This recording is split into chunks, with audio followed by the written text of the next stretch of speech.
Warning, warning, critical failure in all systems. Yeah, that's one terrible way to wake up. Imagine spending 3 months in deep hibernation, drooling inside a sleep pod, and the first thing you hear is a robotic voice telling you you're about to turn into cosmic scrap metal. My name's John, human explorer. Or at least, I was before my ship decided to impersonate a dying blender. I was supposed to sleep for 6 months, cross half a galaxy, and wake up fresh on the other side. Instead, after 3 months, the emergency systems woke me up because everything had gone terribly wrong. My ship, the Lone Comet, shook like a cocktail shaker in the hands of a caffeinated bartender. Red lights flashed everywhere, sirens screamed, and I stumbled toward the cockpit, eyes glued shut, mouth dry as dust. The control panel was a mess of sparks and smoke.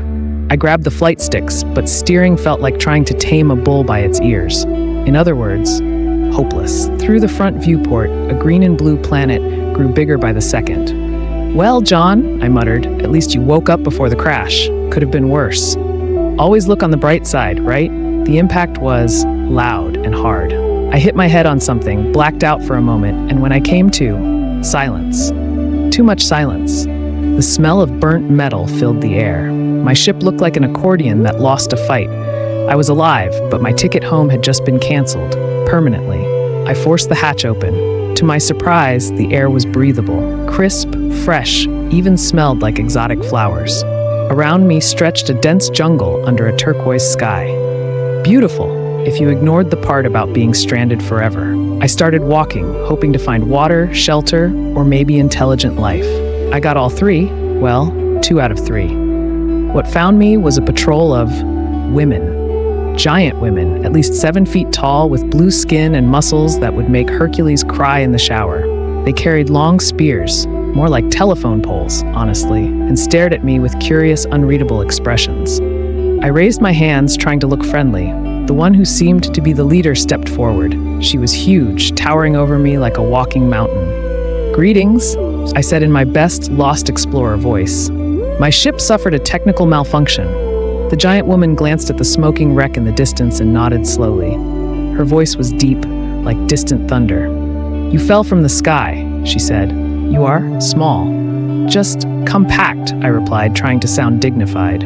"I'm a peaceful traveler," I continued. "I just need help repairing my ship.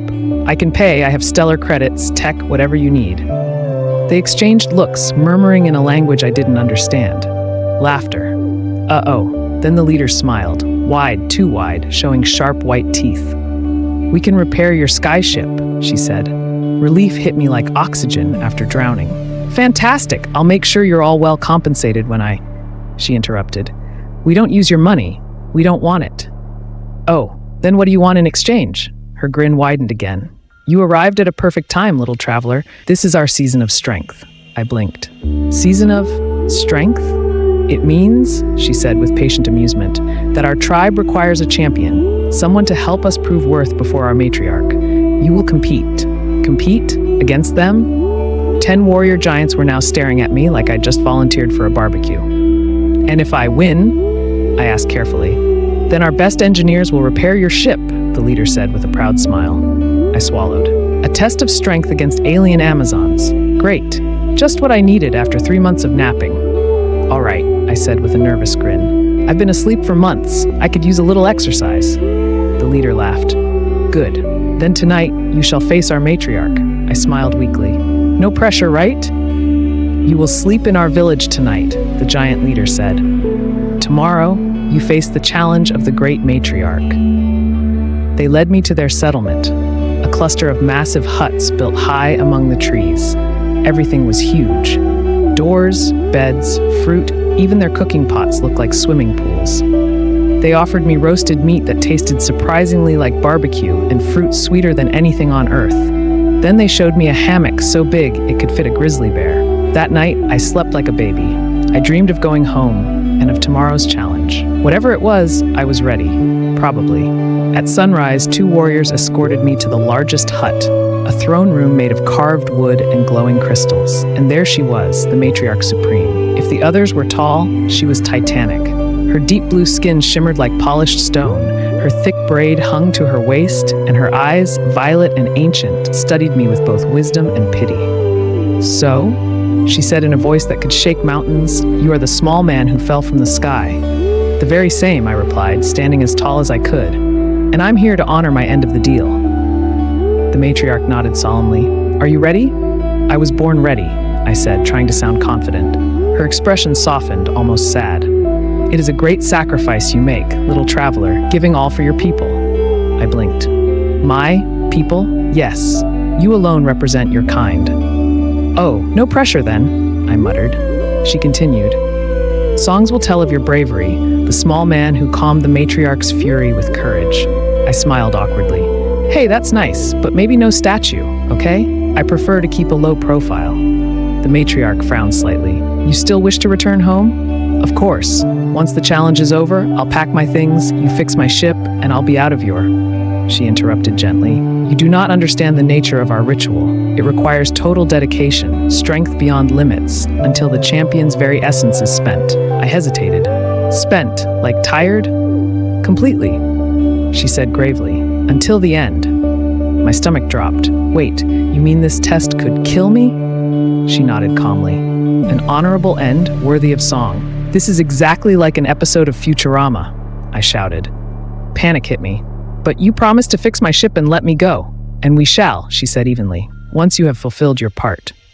"Yeah, but what's the point if I'm dead?" She shrugged. The breeze from it almost knocked me over. "That is not our problem." "Then I refuse," I said, backing away. The matriarch sighed. "Then you shall be executed for breaking your word, and your ship will remain as a monument to your cowardice." Perfect. Death by exhaustion or death by execution? Great options. My brain raced. There had to be a way out, and then I remembered. My emergency hibernation injector. One shot could slow my body to near death for hours. It was crazy, but maybe crazy was all I had.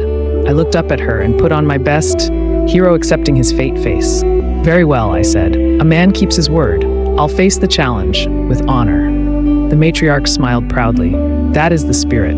What happened next? Well, let's just say it was intense. Every move, every breath, every heartbeat, pure drama. I gave it everything I had. And at the final moment, when victory was certain, I pulled the injector from my boot and pressed it to my leg. The world slowed, my pulse faded, and everything went black. The last thing I heard was the matriarch's voice. He has fulfilled his duty with honor. When I woke up, the sun was setting. I was lying on a stone altar at the top of a hill. Down below, I saw my ship, the Lone Comet, surrounded by the warrior women working on repairs. My plan had worked. I waited for 2 days, hiding in the forest, living on fruit and stream water, watching as they patched the hull and reignited the engines. They even started carving a statue of me. A small hero with an oversized grin. Great, just what my ego needed. On the third night, my ship's lights flickered back on. It was ready. Time to go. I crept through the shadows toward the landing ramp. Freedom was just a few steps away when a giant hand landed on my shoulder. I froze.